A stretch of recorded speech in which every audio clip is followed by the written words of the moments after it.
Anyone who travels routinely around Dayton is familiar with Ludlow Street, Wilkinson Street, St. Clair Street, and Wayne Avenue. Have you ever wondered where they got their names? Well, it's not an accident. Each of these streets are named after a historical figure in Montgomery County. A lot of the downtown Dayton streets are named for some very famous people from the Dayton area. To begin with, you may have driven on St. Clair Street. St. Clair Street is named for General Arthur St. Clair, the first governor of the Northwest Territory. And as you may recall, the Northwest Territory was basically the territory that today encompasses 5 states: Ohio, Michigan, Indiana, Illinois, and Wisconsin. And so Arthur St. Clair was the first governor of that entire area. And so he was a real leader in the early years of what became Dayton, and so the street was named after him for that.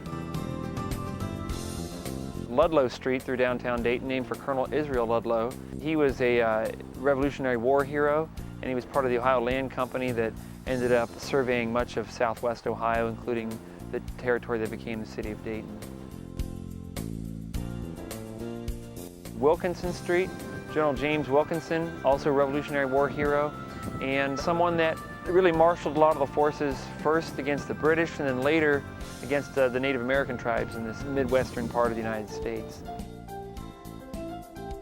Wayne Avenue is named for General Matt Anthony Wayne, who today is famous because of his battles with the Native American tribes. He's really the one that made the entire southwestern Ohio area safe for settlers, basically, to be moving up north from Kentucky and west from areas like Virginia.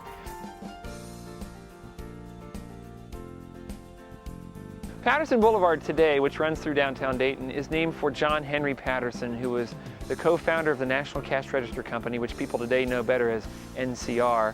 And the reason that Patterson Boulevard is known today for John Patterson is that originally the roadway was originally a section of the Miami-Erie Canal, and John Henry Patterson was the leading proponent of filling in the canal in the late 19th and early 20th century, because by that point people were using railroads and streetcars and other ways to get around, and so he was really the leading proponent to fill it in and turn it into a modern roadway. So that's why today it's named Patterson Boulevard. Now, people may also be familiar with Patterson Road, which runs through parts of Dayton, Kettering, and Oakwood. Patterson Road is named for the Patterson family as well, but not specifically just John H. Patterson, but the whole Patterson family which had settled in that area. Many people have probably shopped at Dorothy Lane Market. They probably have driven down Dorothy Lane. And the name behind that particular roadway is that John H. Patterson had 2 children. He had a daughter named Dorothy Patterson.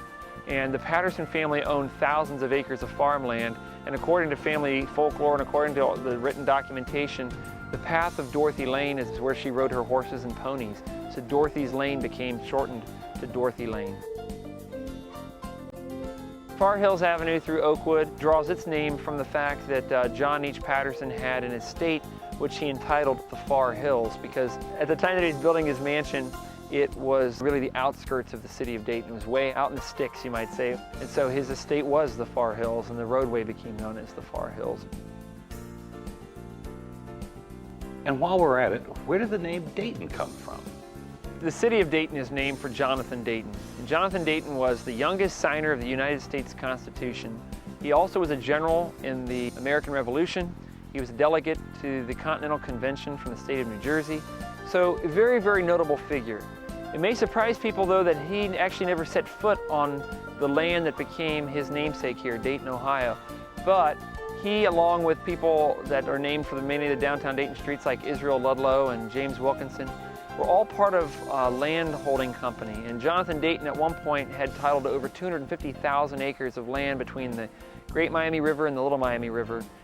They believed that he had the best sounding name of the whole bunch, and so rather than having a city named Ludlow, you'd have a city named Dayton. And so today there are Daytons in 11 states. We're obviously the largest here in Dayton, Ohio, but a very notable figure. And it also may surprise you to learn that he served as the 8th president of the Continental Congress. So kind of a little known piece of trivia there for you.